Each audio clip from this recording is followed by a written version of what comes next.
the Overplayed podcast, the home of sports and sports gaming in your ear every single Thursday. My name is GoodGameBro, the gentleman that probably should have shaved before today's podcast went live, and the other gentleman over there who, hasn't had a shave in a while. Doesn't have to worry about that. Your favorite mall Santa Claus. Yeah. That's Mills. Hey. Mills, how are you? Listen, there's nothing wrong with this. By the way, most beard aficionados say you should grow a beard nonstop for 3 months before you touch it if you want to grow a correct beard. Now, I fully understand that you haven't had a hair on your body that's grown over maybe 2 weeks at any point in your life.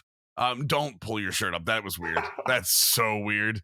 We can't put that on YouTube now. Like, we're gonna get completely censored. Like, if you're listening to this on the audio podcast, I'm sorry. If you're listening to this on the video podcast, I am incredibly sorry. Just watch Mills' eyes when he thought he was going to see the sculpted abs, and then he was like, "Oh, okay, never mind." I didn't say, and then I was just like, "Wait, that's all? That's it?" I almost see your spine through that shell you call a body. Don't worry, I haven't seen my spine in years, so we're good. Unbelievable! Wow, I'm getting roasted, and we're not even 30 seconds into the podcast. Anyways, Mills, besides roasting me, what have you been playing? What you been doing this past weekend? Bro, Guardians of the Galaxy. Is it actually good, though? It is fantastic. I got my hands a little bit on it. I watched some more play of it. The gameplay looks engaging. Okay. The story does not look corny at all. A lot of what people were worried about originally with some of the characters being shallow, it looks like because one of the fights again of one of the biggest arguments against Guardians of the Galaxy of the movie, which I loved both the movies so far. I'm anticipating the third one, is that they only have 2 hours to really introduce you to the characters. So you're getting this like shallow version where they really get along well, but there's still not a lot of growth as it goes.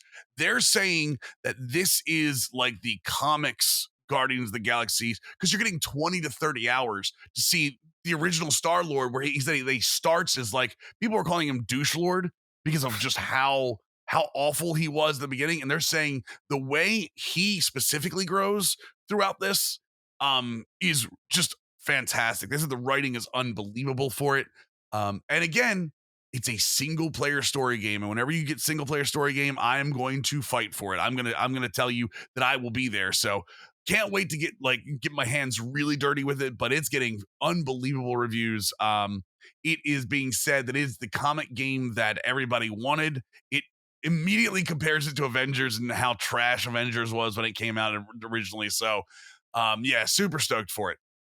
Well, I might check that out. I think my problem was I saw the trailer for the game and I was kind of like, and to be fair, the Avengers game has sort of scared me a little bit from, Square Enix, but it is so is literally every comic franchise game outside of like maybe the Arkham Asylum games has scared everybody away. Sure. But everyone that has talked about the game, has actually played the game, has spoken highly of it. Like I think Paris Vicious 696 was talking about it a little bit on Twitter and people were praising it. So I'll probably give it a shot just because one, like you, I love single player story games, and two, I also love comic stuff a ton. So I'll definitely give it a shot. Hopefully, it lives up to the hype that they've now built and that you just built. If not, I'll blame you, and then you owe me, the money for the game. So it is kind of cool though. Like I've noticed recently, a lot of your new merch is very comic based. Like you have a very comic based kind of feel to your stuff. Even your new mascot has like that superhero kind of feel to it. And I mean, if you can't take 2 seconds to look at my channel and understand that I like superheroes, literally. Like it's awesome that we both came from a sports gaming background and still held on to that comic, root and brought it off in some of our content. I think it has nothing to do with sports games. Don't get me wrong. It's just something just hit me as we were talking about Guardians there. Yeah, I think I'm still pissed off that you never changed your mascot after you lost your bet to me. That still doesn't sit right with me. Take the beard off the mascot just for that long? Zero chance. I didn't want to look at my own face, much less my mascot's face. I had beard envy of an animated mascot. That's where we were at. I had beard envy of a fictional character that was based on me. So don't worry, I'll get that blue hair one of these days. You'll be able to make fun of me for that. So I'm waiting. Let's talk about sports gaming. Not a ton of news in sports gaming. NBA 2K had a gameplay patch that brought back a little bit of the overpowered steel mechanic that it was using. Nothing crazy though. Like they haven't done anything major to the game. Nothing major has happened to Madden since they did their last patch with the scouting update. FIFA's on a very good course. NHL did an early season patch to kind of get rid of some of their desyncs. But it made me think of when I was going through all the different gameplay updates we've had in the last month or so. Is this the best sports gaming year we've ever had? Now, I know that nostalgia is going to hit a lot of people when I ask that question. A lot of people are going to go, Madden 05, NFL 2K5. That year was a massive year specifically for football. But if you remember back, basketball games were not that good that year. NHL barely came out. And FIFA was still getting its next gen legs back then on the next gen consoles. I tend to lean on the fact that we have not had a sports year with this many games at such, I'm going to use the word quality, where understanding that there are bugs in games, but Sure. quality wise, in terms of where we sit with enjoyment of the different sports genres right now, I can't remember a year that has been not only so early in a next gen console development, but also really good across the board. Like I think there's a baseline across the board where there's been positive feedback on generally every sports game that's come out. Sure. And I think part of what's helping now too is that sports games became, maybe bare bones isn't, maybe that's an exaggeration to a degree, but I think sports games in general had sort of become a more stripped down version across like modes and feature sets than we really thought we were going to have. If you told us in the year 2000, because again, we were both alive and thriving at that point, but in the year 2000, if you had told me that in 2021, this is what we'd have in sports games, I think I would have been disappointed. So I think we've been, in some ways, we're coming back around and things are okay. But it's been, I don't know. I still think that 2004 year was very good. Yeah. Do you think, another part of this, do you think that maybe sports coming back as a whole, and coming back from 18 months of pandemic, we don't have any fans in the stands. It was completely empty for an entire baseball season, most of an NFL season. NHL was playing completely regionally. Like they were very much in regional for NHL. They didn't do much travel at all. And NBA was playing in a complete bubble. We had a complete playoff bubble that was played in one stadium with absolutely no fans. So I wonder in general, if maybe the sports game lean, in terms of what we're seeing now, can also be attributed to having full stands back and having that feeling when you're watching sports of having a full audience and that energy back, for all the major sports at this point. Yeah, I hear you, and I think it's definitely helping that era. But if we go back to like, I'm trying to compare what we have now versus we look at 2004, for example, right? During the year we had NFL 2K5, which is you go on Twitter, that's the long herald game that everyone says I want it back. We obviously had Madden 05 at that point, so there was great rivalry there. 2K5 was doing some really cool things. Madden 05, I think that was the year for the hit stick with Ray Lewis on the cover, if I remember correctly. It was. So that was, I think, for both of those games, that was a great year. You had MVP Baseball 2005 in that same sort of like rough window, which was, for a lot of people at that time, was the best baseball game we had ever seen. Now, MLB The Show has probably challenged that more than enough, I think, at this point. NBA, I know you said the NBA games weren't as great, but NBA Live 05 was actually a pretty good game, and it was super fun. It had its identity where it wasn't going after pure simulation. Right. It wasn't pure arcade. It was this weird, fun mix of sort of arcade simulation to a degree. And it kind of modeled today's NBA, where it was a lot of 3-point shots and a whole lot of dunks for that.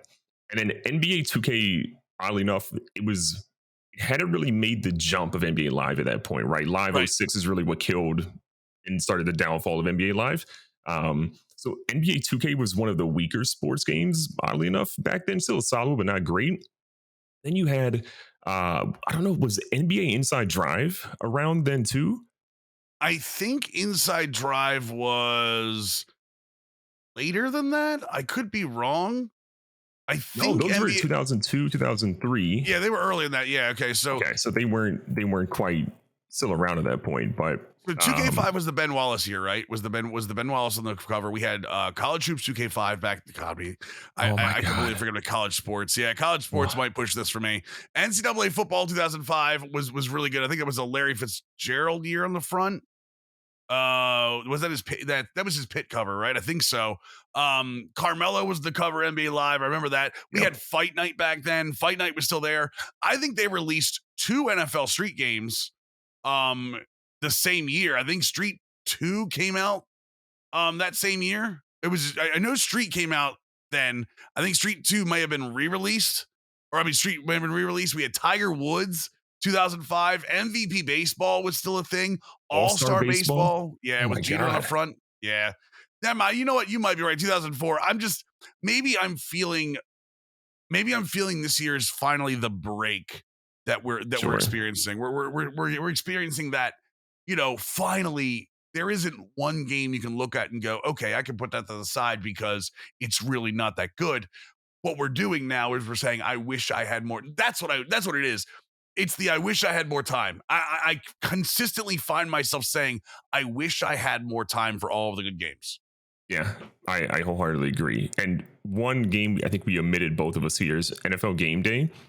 I don't know about you, but I loved the NFL Game Day series. It didn't have the same maybe polish that NFL 2K had, or it didn't have the fun features that Madden had, but like the running game, the juke mechanics, like all that stuff, I literally loved that game so much. And then it obviously, I think it was 989 Sports, remember correctly? Yeah. Which didn't they, is that what Sony San Diego? Yes, Sony San Diego was 989 Sports. That they evolved into Sony San Diego, who makes Emily the Show right now. Yes. God, that makes sense. Was also, don't forget, I mentioned College Hoops 2K5. That was also a very good year for March Madness. That was the Emeka Okafor Connecticut cover. That was, yeah. Tell me, you mentioned 2004, man. 2004 is a unbelievable. I don't know why. I think I had 2014 in my head when you said it, because I even mentioned 2K15. That was a really, really good year for a lot of games. Pro Evo was still pretty new on the scene. It was Pro Evo 4 at the time.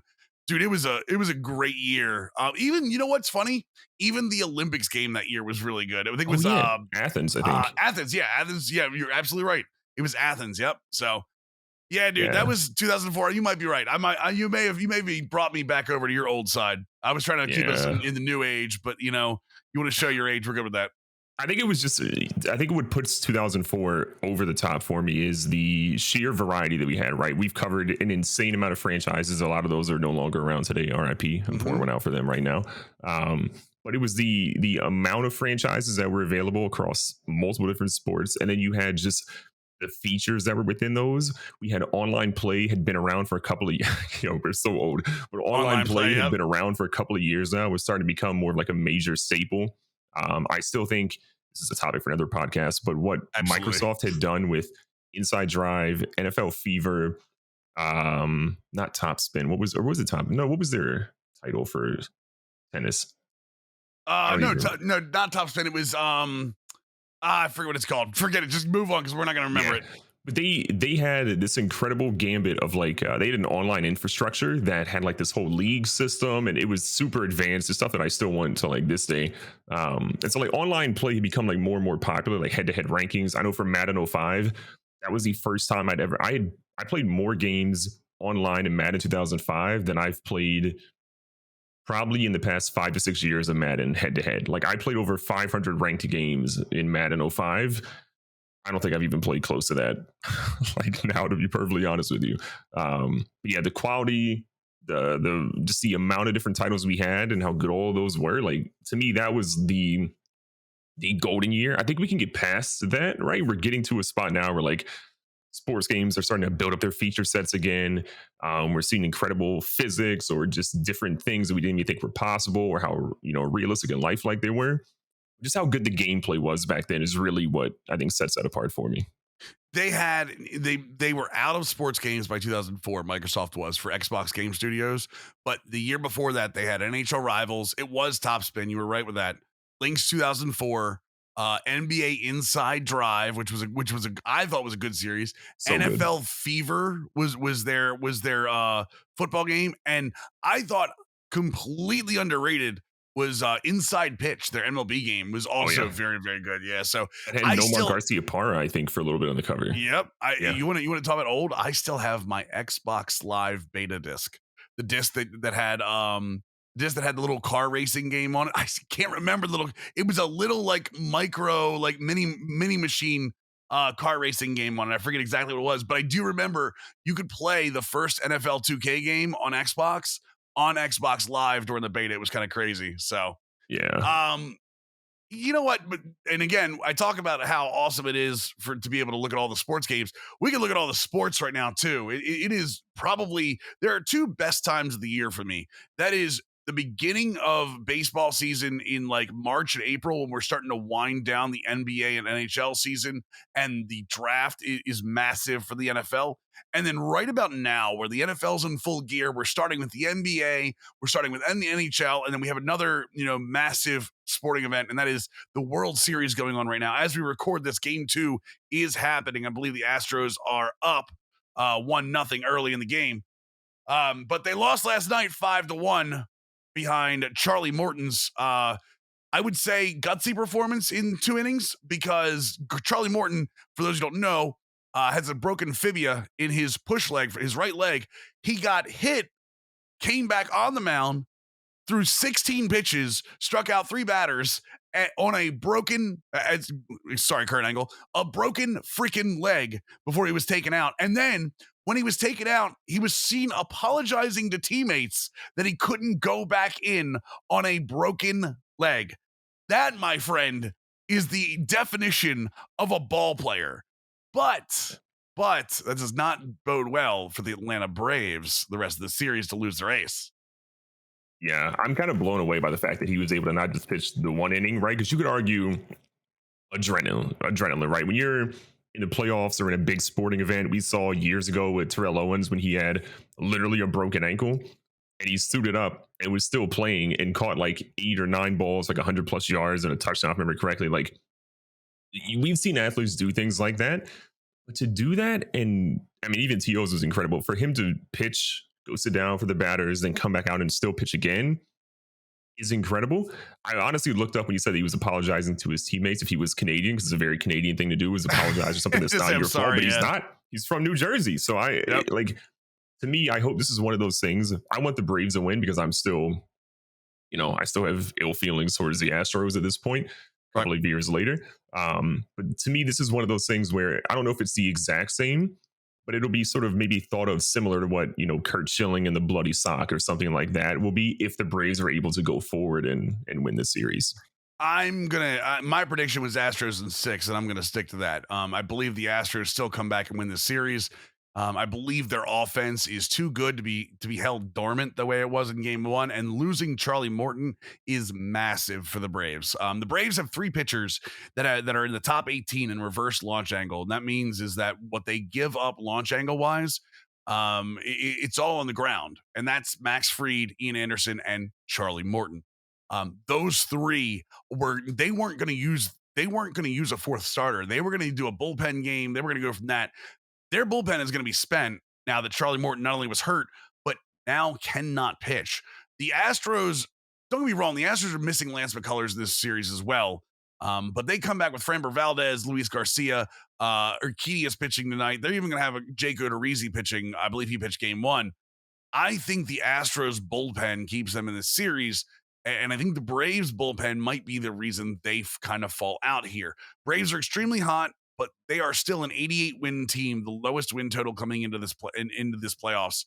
And I know they're the sentimental favorites, not for MLB, because if you remember, this is also the season that the MLB moved the All-Star game out of Atlanta and into Colorado due to the voter suppression stuff going on.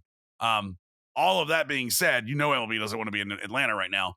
But that being said, the Astros, I'm glad you brought up the cheating scandal from a couple of years ago with the Astros, because I'm to the point where I think we can be done with that.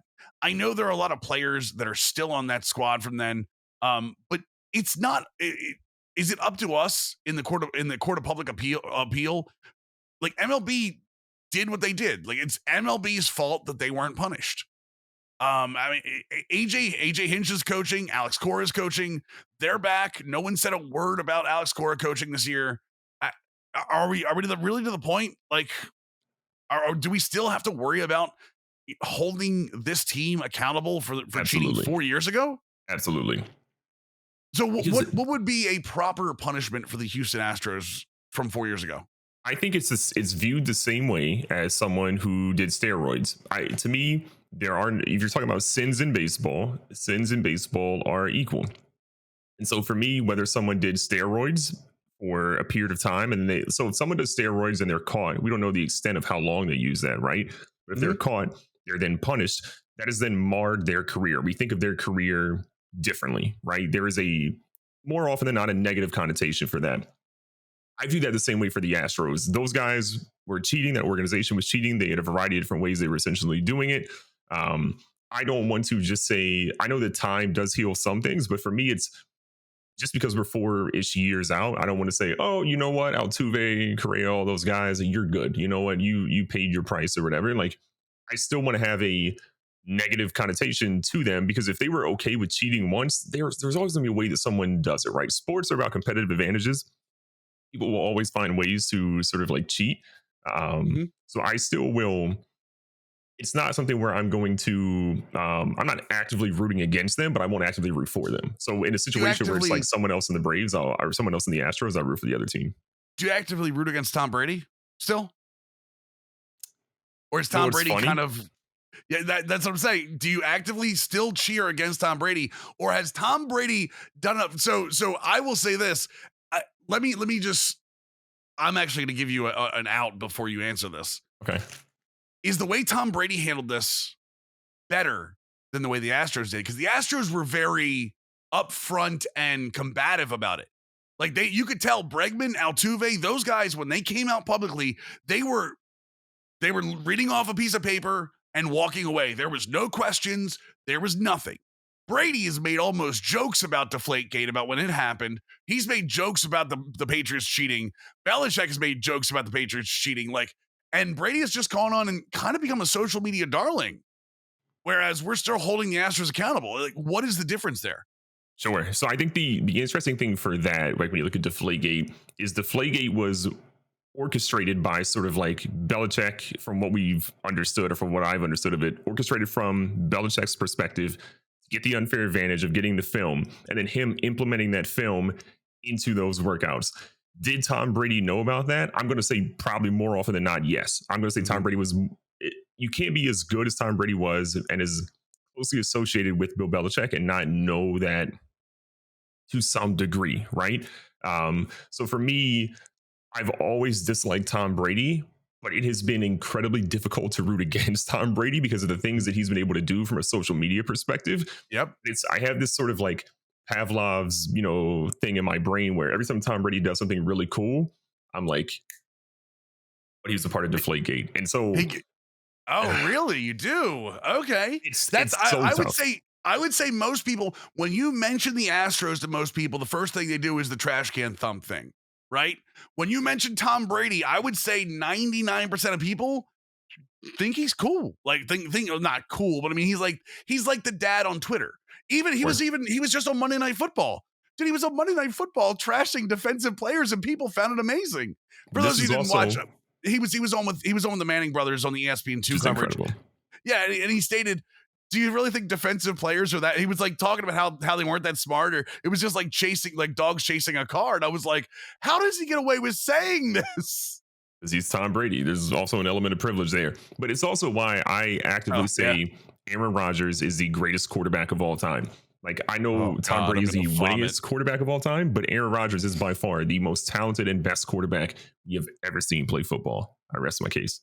Oh, God, you just had to bring the Aaron Rodgers. We'll see how good he is Thursday night when he doesn't have Devontae Adams due to the COVID. Matter of fact, that team is going to be missing a lot of COVID people this week. But now that you mentioned that, let's actually move on. Let's move on into the NFL, because we're about midseason in the NFL now. We're about midseason in the NFL, to where, we have a lot of maybe bad impressions of what we have, or maybe good impressions. I mean, some of us picked a team that is doing terribly, lost their starting quarterback. Their defense looks like a shell of their former team to go to the Super Bowl and maybe win it. I don't know which one of that was. We're not going to mention who that was. It was definitely on this podcast. You should go back and listen to previous episodes. But let's talk about the rest of the league. Right now, Arizona is far and away, they're undefeated, far and away looking like the best team in the NFL. Is Arizona for real, or is Arizona just hot at the right time? I mean, I think Arizona's for real. JJ Watt is out for the Thursday night game, which is going to be, I think, interesting. But what's more interesting is the fact that the greatest quarterback of all time, Aaron Rodgers, doesn't have his top 2 targets, right? Right. So now having Devontae Adams and then Alan Lazard, who I think they said was not vaccinated. So I think he has a longer period of time that he has to be. Yeah. So if you're not vaccinated, you don't get the priority of being able to have 2 negative tests. But if Devontae Adams has 2 negative tests before Thursday night, he can play because he's vaccinated. That's the ruling of the NFL. That's the way it works.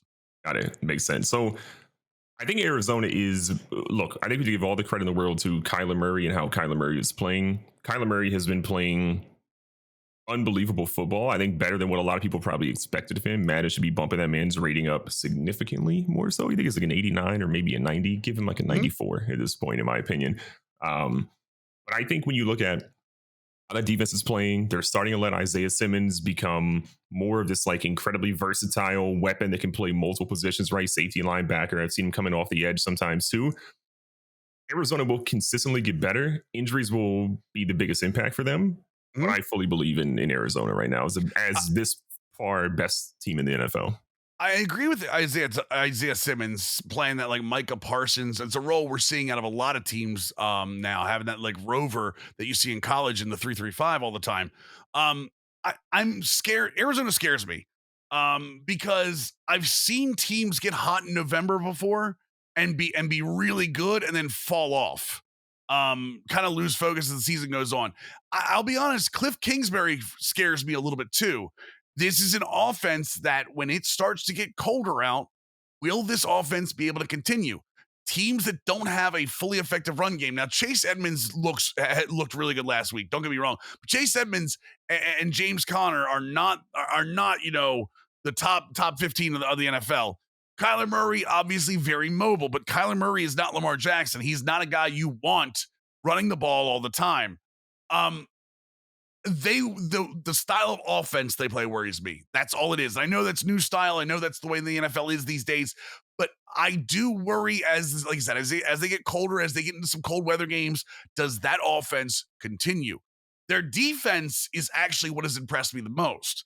Being able to get to the quarterback as well as they do, having that secondary as good as they do. Budda Baker is maybe the most underrated player in the NFL on the defensive side of the ball right now. Well, not named Deshaun Elliott, but that's a homer. That's a homer take. Don't get me wrong. Buddy. But Budda Baker is continuously overlooked by everybody for how well he plays the top end of that defense. And he, as many people think, that front seven is what does it. I believe that defense revolves around him first, setting that upper side and then letting Isaiah Simmons roam underneath of him. So defense, I'm okay with. I worry about the offense. I've seen that offense give up before.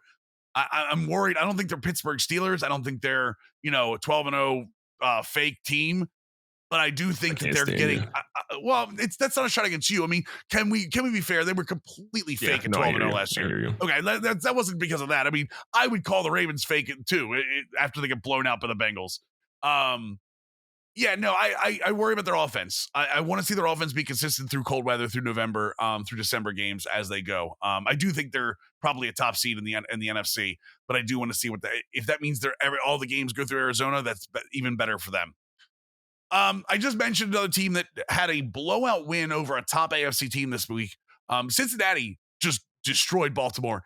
And the other key of that, it was in Baltimore. Okay, this was not a game in Cincinnati where Baltimore struggles. And don't get me wrong, I know it's an in-division game where it's always going to be a little struggle back and forth. Cincinnati destroyed Baltimore. They threw over the top multiple times. Jamar Chase, CJ Uzama, they felt like they were running all day. Is Cincinnati legit, or are they a team at 5-2 right now on the top of the North, upwards in the AFC? Or are they a team that is getting hot, a young team that's still gelling, but probably needs another year or two of seasoning? I look, Cincinnati is the Milwaukee Bucks of the NFL right now. Remember when Milwaukee had Giannis, right? And I'm calling Joe Burrow isn't Giannis in the same way that he's this athletic freak who can do, anything and everything. But Joe Burrow, I think, is that type of special player where you can obviously build your franchise around. They feel like the Bucks to me, where they're achieving a little bit earlier than you might expect. And so I think Cincinnati is absolutely going to be for real. I still don't trust that defense necessarily all the way. I love what they're doing, obviously, offensively. They have a wide receiver core that is very young, but will be very good. You're seeing Jamar Chase be a top 5 receiver in the NFL, and I'll debate that till the cows come home at this point. Joe Mixon, one of the most underrated running backs, I think, in the league right now. They just need to shore up that offensive line, get some extra people on that defense to really give them the depth and the people they need. But Cincinnati is 2 years out for being a consistent contender, being in the playoffs every single year. I think they will fall off this year when people figure them out a little bit more. But I think they're definitely a legit team. I think Joe Burrow is on his way to becoming a top 5 quarterback in the NFL. Sure. If they can protect him, and there are a lot of people that were questioning them taking Jamar Chase over Sewell at the place they did that are not questioning them now, because Jamar Chase is a deep threat every time he's on the field. The times he got over the top on the Ravens, they were against Marlon Humphrey.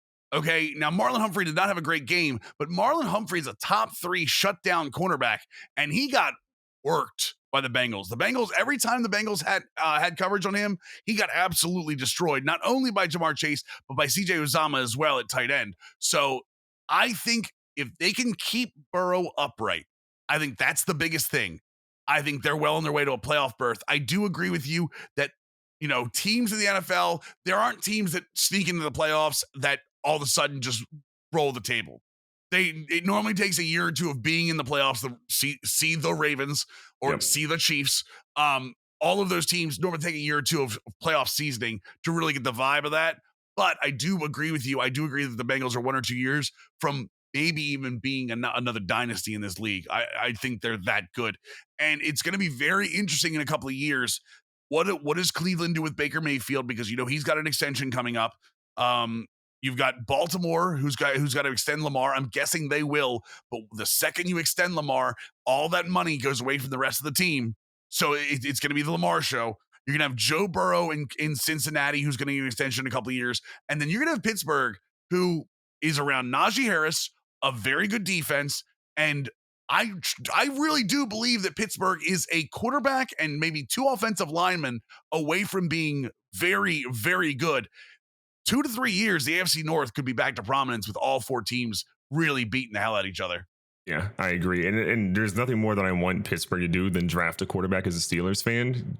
Get Big Ben up out of the organization. Dear God. This is a rough year. This is going to be a rough year for college quarterbacks, I think. Spencer Rattler, who everyone thought may have been an easy money pick for number 1 overall, is not looking good, to the point where he's even got pulled out of some games. So I'm here for Malik Willis. I wouldn't mind Malik Willis in Pittsburgh, man. That'd be fun. Dude, can you imagine Burrow? I'm still not sold on Mayfield. I do not think Baker Mayfield gets his extension in Cleveland. I think eventually they get tired of him up there. I think here's what I think is going to happen, though. Baker Mayfield is going to have an extension that is somewhat in between what the Kaepernick extension was all those years ago, which seems very high, but also has a ton of non-guaranteed money or something of that nature. Right. I think the smartest quarterback contract in the NFL right now is Patrick Mahomes' contract, because when you actually break that down, his contract is I think he's on the books for 15 mil technically this year. Then it's 22 mil the next year. And he doesn't really hit that major cap number until 2027, 2028, something of that nature. People were complaining about Kansas City giving him all that money, but what they've essentially done is structure it in a way they can still pay a lot of other guys and get a lot of other talent on that team, which, dear God, they're going to need. Cut. 34-14. All right, cool. I'm just going to pause the recording and I'll be right back. Sorry. Go for it. Yep. Absolutely. All right, well, going for the AFC North, let's go to another AFC squad, the AFC West. The Chargers looking good, although they had a bad loss against the Ravens a couple weeks ago before their bye week. But the Raiders are the Raiders. We really didn't think they were going to keep up. They're a very competitive team, but they're not a top team. Denver is who we thought they were. Thank you, Dennis Smith. Teddy Bridgewater is good, but don't get me wrong, but that Denver defense is starting to show its age, and their offense just can't keep up with other teams. And then there's the Chiefs. The Chiefs are sitting at the bottom of the AFC, and Patrick Mahomes looks entirely human. What's wrong with the Kansas City Chiefs? I personally don't think that Patrick Mahomes is doing anything different than what he has done before. I think the biggest issue that the Chiefs have, more than anything else, is defense, number one, and number two, the offensive line.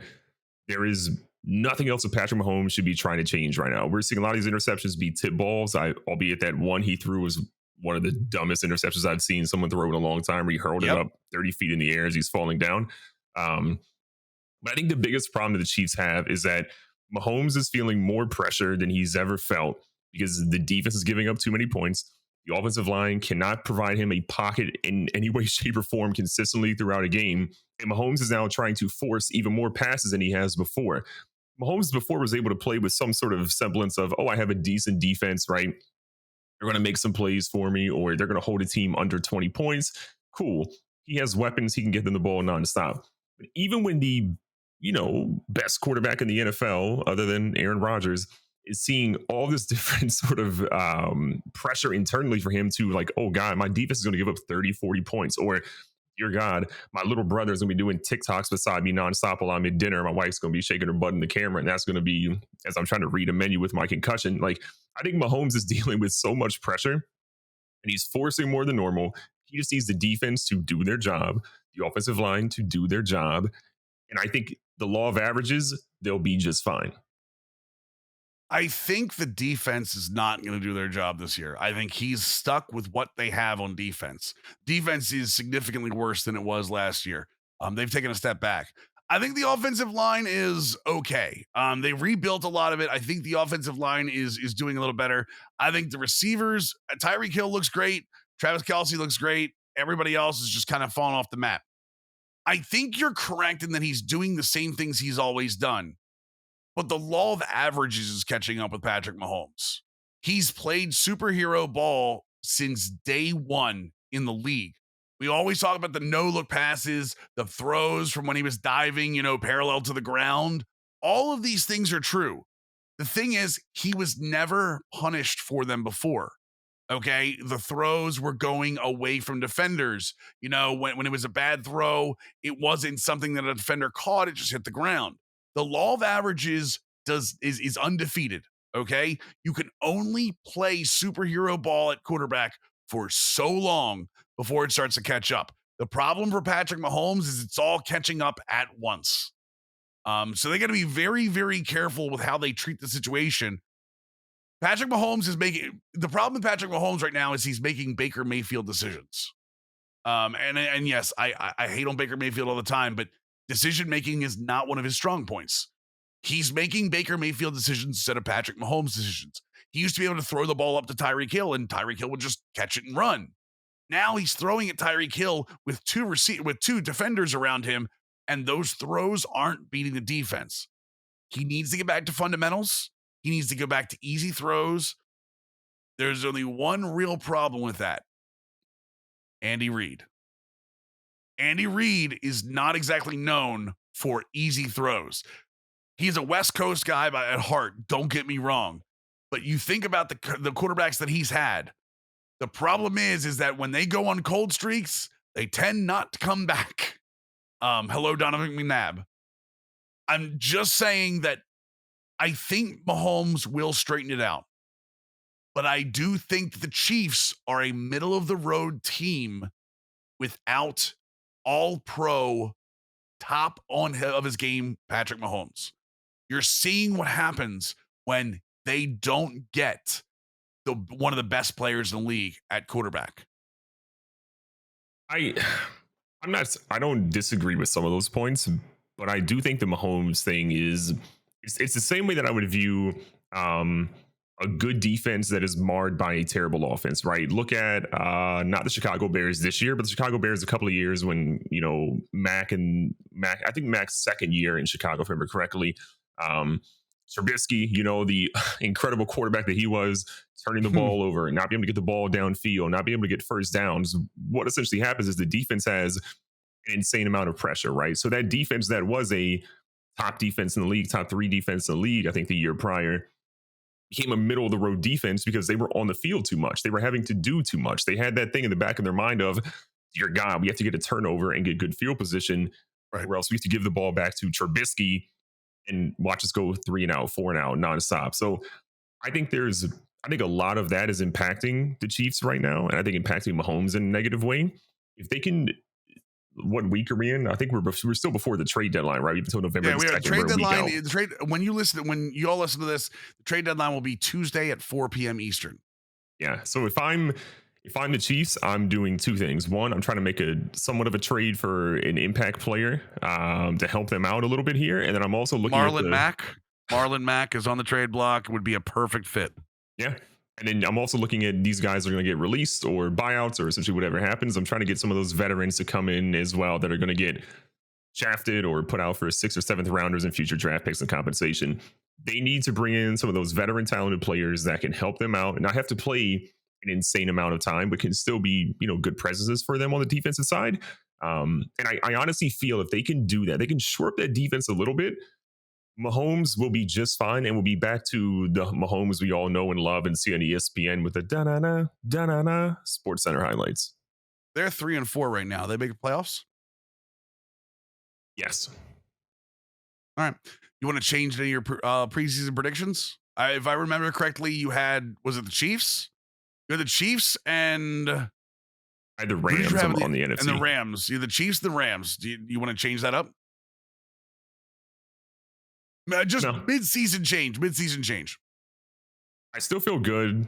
I think the Rams defense will help them get over a team. I think they can beat the Bucs. I think they can beat Arizona as well. I think those will be close games, but they'll have to play one of those teams no matter what. I still feel good about the NFC. AFC, obviously a little shaky, but right. Look, the Chiefs are way too talented. If they make those trades, I still feel good. I stick with them.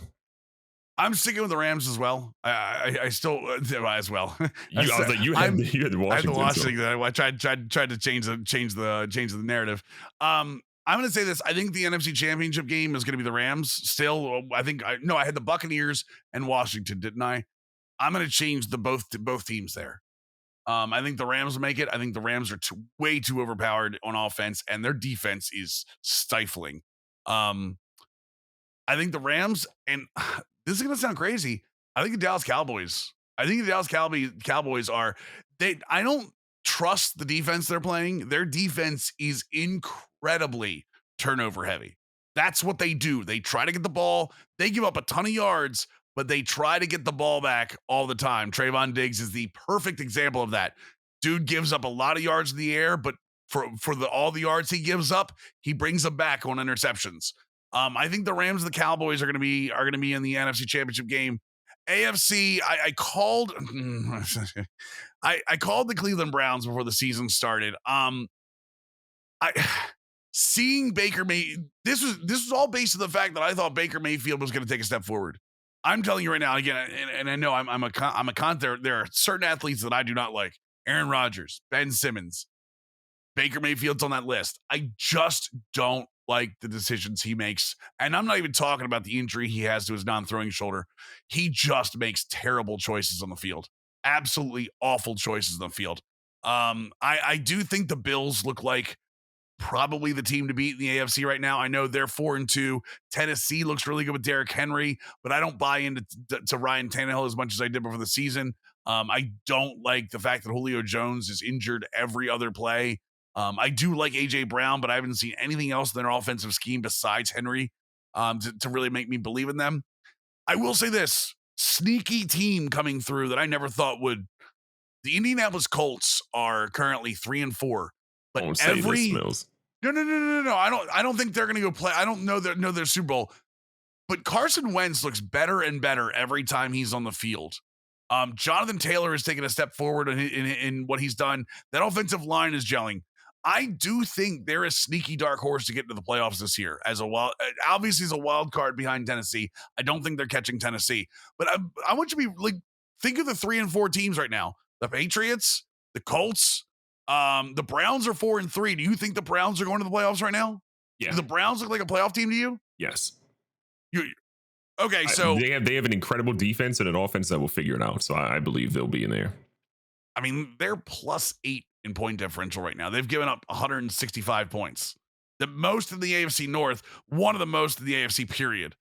I just don't judge off a lot of stuff in the first half of the season. Some of the teams that I've watched, like the Browns have been marred by bad decision making by Baker or just some play call that I'm like, what the heck are they doing? I think the Browns will be fine. You have 2 top 10 running backs in the league, talent wise. You have a quarterback that hopefully can figure it out. That defense is one of the best in the league when the offense isn't giving the ball back nonstop. So I think the Browns will be fine. We'll see. I still think the Chargers pass the Raiders. Raiders are 5-2. Chargers are 4-2. I still think the Chargers are a better team, even though they're -2 point differential right now, and the Raiders are +14. The Raiders have played some easy games as well. So, yep. Real quick, one more thing. We're talking about the trade deadline coming up. Mark Ingram got traded from the Texans back to the Saints. Brandon Cooks is not happy about it. Brandon Cooks went on Twitter and said this is BS. Alvin Kamara had a wink emoji and a handshake emoji. Mark Ingram is 89 yards away from being the Saints' all-time leading rusher. First of all, he gets that this year, 100%. But second of all, how do you feel about Mark Ingram to the Saints? Better team, or is it just kind of like backup for Kamara? No, this is a better team. He's not going to be the same way that he was when it was Kamara and Ingram was at 2017 or essentially whenever that was that they were wearing the ski masks and doing all that. And that was so much fun. I think they are going to be a better team because at the end of the day, Jameis is on pace for like 35 touchdowns, 10 interceptions. Again, I told you he was going to have a really good year, and that's a very good year in my opinion. Kamara is, again, one of the most versatile running backs in the league, but they have lacked the power back consistency. If there's one thing Mark Ingram can still do, it is pound the rock from 6, 7, 8 yards in. He can be that guy. They need that, or at least the threat of that, which they haven't really had. This is a good move for the Saints. I like it. They can split Kamara out too. Kamara can absolutely split out to receiver or even have some 2-back options. Last question, and this is a touchy one.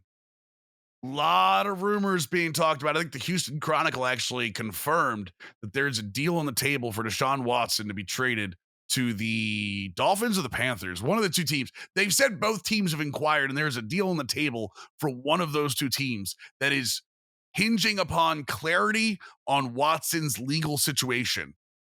Does Watson get traded by Tuesday, 4:00? Does he play a snap in the NFL this year?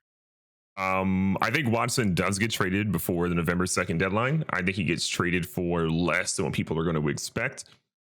Because Roger Goodell is an absolute coward. I don't know if you saw essentially what came out today, but they're not releasing any of the information from the Washington football team investigation. Yes, they're not. Yeah, I saw that. Roger Goodell's reasoning was essentially that people have asked for anonymity and said we don't want that information released because our names are tied to it, et cetera, et cetera. One of the lawyers came out representing 40 plus clients who said that is not the case. And it just shows that Roger Goodell will do whatever he can to protect the shield. The billionaire owners are going to, do what they can. So I think Goodell won't give clarity. He's being very wishy-washy on whether or not he would put, Watson on the exempt list, which would then bar him from playing this season. So I think Watson gets traded. There's a first rounder in there, probably a third rounder. If it's more than one first rounder, I think it is heavily conditioned based on games that he's essentially playing. But I think it comes down to the wire. I don't think it's a couple of days before the deadline. I think it's like the day of the deadline, a couple of hours, maybe within an hour of the deadline, it happens because someone's just going to say, you know what, we don't care. We're going to make that trade. I think it's Carolina, not Miami. It makes that, even though Carolina is saying they won't. Carolina has a very good football team that if Deshaun Watson football talent is there, they are all of a sudden completely different, in my opinion. Sam Darnold, I know you love Sam Darnold. He's not that guy, pal. No, he's looked terrible. He's looked awful. Yeah. When he had McCaffrey back there, he looked good. After that, he's looked awful. That brings me to the second point.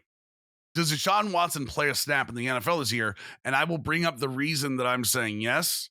Is that he's not going to get put on the commissioner's exemption list. They said the commissioner's exemption list is there for felonies and top end crimes, none of which Watson's being charged with. And it looks like the commissioner, again, for whatever he is not going to push that. They're very happy with the fact that he's just sitting home, not getting paid. Apparently, Watson is not home because the Texans won't let him play. He's home because he doesn't want to play for the Texans. That's the story, is that he's still holding out. So if he gets traded to either Miami, Carolina, if he goes anywhere, does he play in the league? Because it doesn't look like the NFL is going to stop him. I think he 100% does. I think he absolutely plays. I think he won't play the same week he gets traded. They'll do the whole week thing for him to get acclimated. Get him ready for the offense. Yeah. But I think they're going to say it's because however long they don't let him play, the week or two that it is, they're going to say, oh, it's about getting him acclimated to the team, the offense, et cetera, et cetera. But it's really about their PR side. They are going to take as much time as they can to let that news cycle burn out a little bit, come out with a very generic blanket statement that's going during prime time of some games, so they can say they put one out, and they're going to try to shove it under the rug as much as they can. It is going to be, I would not want to work PR for any team that essentially has to deal with Deshaun Watson being traded to their team. It's going to be a nightmare. You've got talent, right? If you've got talent. Let's talk about the NBA real quick. Let's finish up with the NBA. I want to go week one impressions, but I also want to talk about a conversation that came out with TNT this week. They said that there will not be any NBA broadcasts on TNT on Thursday nights until January. And that is because they don't want to go head to head with the NFL anymore. Their ratings on Thursday night with a couple of premier games tanked. Going head to head with the NFL with Thursday night football, even as bad as Thursday night football has been recently. Is this a good move by NBA, or should they not worry by, or I'll say by TNT? I think this is a hand-in-hand move, but is this a good move by TNT, or is this something they shouldn't concern themselves with the NFL and worry about their crowd?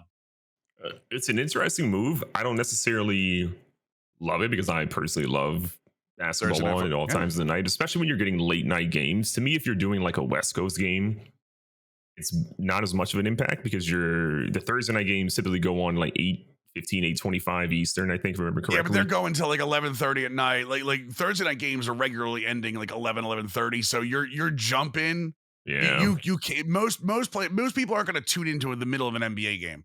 I mean, like we are, because we're massive sports fans. Sure. Like I would 100% jump over. I would probably start the NBA game over a Thursday night football game, but TNT is seeing a massive rating drop from that. I mean, I know why the NFL rules all right now. The NFL, if you're going against the NFL, you're going to lose. Yeah. It's just the way it is right now.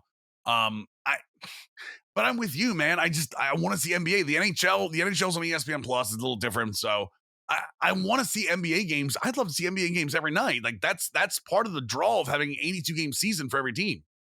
Yeah, I agree. And look, there's so many talented players right now that are absolutely killing it, especially early on in the season. Teams that are surprised.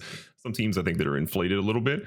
It definitely sucks, but like I get the business reason behind it. But as a fan, I still love seeing those late night West Coast games. All right, let's talk about the Lakers. Big story because LeBron's been out with an ankle injury. He's been out the last couple of games. He's out tonight versus the Thunder. At the same time, Anthony Davis also going to be out tonight against the Thunder. What this opens up is what we knew all along. Russell Westbrook looked like he was a shell. He looked like he was not going to fit in this team. The second LeBron hits the bench, all of a sudden, trip dub Russ is back. 3-dub Russ is back. Like, what is this what's going to have to happen on the squad? Is Russell Westbrook going to have to be time shared away from LeBron to be himself? I think it's look, if Frank Vogel wants to have this team win 50 plus games this year, the way you do it is you stagger Westbrook's minutes. I think you cannot have Westbrook, AD, and LeBron on the floor more than 60% of their time, or maybe even 50% of their time. Westbrook needs to be the guy that's helping lead that second unit, because Westbrook's still Hall of Famer, an incredible player, but he is a ball dominant guard. And when Russell Westbrook is running a pick and roll, you cannot stop Russell Westbrook. When Westbrook and AD are running the pick and roll in particular, you can't guard it. Westbrook at 30, whatever years old he is now, is still electric, still fast, still has an incredible first step, and can jump with some of the best players in the league. AD, incredibly versatile. The man, Stretch Armstrong, he can jump out of the gym as well. So those two coming off of a screen, there's insane combinations you have to essentially play out for. I think this is a thing where the Lakers, if they're smart, they hold LeBron out a couple of extra games. One, he's LeBron. He's 36, returning 37 years old. He needs a little bit of extra time to recoup. give him all that time, and let Westbrook get to a spot where he feels good. But I think realistically, Westbrook needs to be able to play with LeBron and AD. These numbers are inflated right now. He needs to be able to do something like this with LeBron and AD. But this is what LeBron has needed and wanted. A guy that can come in, put up 30 any given night if LeBron has an off night or needs them to dominate scoring. They did not have that last year, and that hurt them. It's why the Suns took them out in the playoffs. Yeah. I will say this. The Warriors, I watched the Warriors game with the Lakers, and I watched it back a second time because they did a very, very good job of what teams should do when Russ is on the floor with LeBron. They get that he got into the screen and roll game with AD and a couple other players too. Got with DeAndre Jordan, and they let him stay back. They just didn't attack him. They said, "You're going to shoot the three. Go shoot the three." And Westbrook did that. Westbrook was shooting long twos off of picks. Anytime he was on the floor, whoever was defending him, I think Jordan Poole was on him at some point. They just backed off him. They let him. Jordan Poole was the help defender, no matter where it was coming from, and Westbrook was just corner sitting. And the Lakers aren't going to pass to him. The problem with Russ on the floor with LeBron is that LeBron requires shooters on the floor with him. That's what makes LeBron good. Russ requires shooters on the floor with him. That's what makes Russ good. Because Russ can drive and dish. You have to worry about the other three players. When LeBron and Russ are on the floor, they don't have the shooters on the floor to allow Russ to play a pick and roll game or LeBron to play his high elbow game. Neither one of them can play their game because they're reliant on the other one to be a shooter. LeBron can shoot a three. Sure, Russ can shoot a three, but they're not reliable three-point shooters. That's why and the Warriors absolutely exposed this. They locked down on AD. They locked down on anything in the paint. There were 4 people in the paint almost exclusively all night while Russ and LeBron were on. And I think that's the blueprint. And I think you're right. I think it would be better if they didn't start Russ, they bring Russ in about the 8-minute mark while LeBron's getting a little bit of his rest. And I think you're right with LeBron. They've got Oklahoma City tonight, Cleveland Friday, and then Houston twice, Sunday and Tuesday. Let the dude heal. Just give him the time. Yep, 100% agree. And I think Westbrook will be a guy. He's going to have a couple of games where he can hit those threes, but LeBron has been a very good 3-point shooter in some clutch situations for them this year. And I think he will continue to be. It's just they have to get LeBron used to playing a little bit off ball when Russ is in the game, letting Russ understand that he needs to attack the hoop and not settle for those long contested DeMar DeRozan style 2-point shots that could be threes if he took a half a step back. And they'll be in a better situation. But this Lakers team, I think, will be fine. Just like any team that has massive movement from a player standpoint, give them time, give them 20 to 25 games, then judge them fully from there. Can you imagine telling LeBron that he's now not the ball heavy guy on the team? It's going to be Russ. I think regular season LeBron is going to be perfully fine with that. Postseason LeBron is different. I think LeBron fully understands the time he needs to be healthy come postseason. Yep. Real quick, let's do some quick hits real quick. Ja Morant, year 3, looks unbelievable. He is leading that Grizzly team something fierce. Talk to me about Ja Morant in year 3. I love Ja Morant. He's averaging close to, or he's north of 30 points per game last time 35, looked. 35 right now. Yeah, and he averaged 19, 20 last year, if I remember correctly. So, yep. And he's also got 8 assists. Like, he's not just ball heavy. He's dishing too. Yeah, and point out, Ja's also shooting close to, if not 45% from 3 this year, which is massive. I think the biggest thing coming out from Ja Morant and Zion when they were coming out of college, respectively, was which one will be able to develop a 3-point shot first, and that's going to be the trajectory of their career going exponentially higher.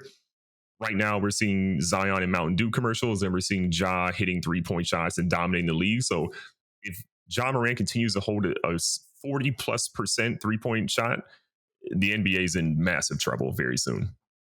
For what your point is, New Orleans 1-3 right now, losses to Philly, Chicago, which understandable, but they lost to the Timberwolves before beating the Timberwolves in the second of 2 games in Minnesota. Let's talk about Chicago. Chicago is undefeated early in the season. Is this a year that Chicago makes that leap into the top 4 in the East? Is this the mesh that they need, or are you worried about anything on that team right now? Yeah, I love what Chicago did. I think their offseason was one of the best off seasons in the NBA. Give their front office props for the first time in probably a decade. But I don't love the Bulls. Let's look at the teams they played so far. They played the Detroit Pistons, which is nothing but young players at this point. They played the Toronto Raptors, which we have agreed they aren't necessarily a great team anymore. They're a team trying to find their identity. Wizards beat them too. They play the Pistons again. And then they play the Pelicans, who are, again, a bit of a mess right now without their best player in Zion Williamson. Those 4 games, I give them props. If you're playing bad or subpar teams, you should absolutely beat them. And they have necessarily done that, which is great. But I'm really interested in there's a stretch they have coming up. November 12th is when I think it'll start. Actually, November 10th. No, I hope November 8th. Sorry. November 8th, they're going to play the Nets. Then they play the Mavericks, the Warriors, the Clippers, the Lakers, the Trailblazers, and the Nuggets. That is going to be a really good stretch to figure out between the 8th and the 19th how good this Bulls team is. If they can go and win the majority of those games, then I'm necessarily a believer. But if they struggle, then they are who we thought they were, a team that got better, but isn't necessarily a top 4 seed on their conference. I hate the Bulls' depth. I absolutely hate their starting 5. Maybe their top 6. I like their top 6. It's Ball, DeRozan, Levine, Vucevic, Patrick Williams, and Alex Caruso. Caruso being the 6th man. After that, they see a significant minutes drop off. Javonte Green's at 15 minutes. Troy Brown's at 12 minutes. Elise Johnson's 11. Dude, this team cannot keep up those minutes, and that is a normal night for them. I know they're young.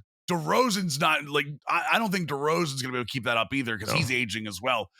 I worry. They're one injury away from being sub 500.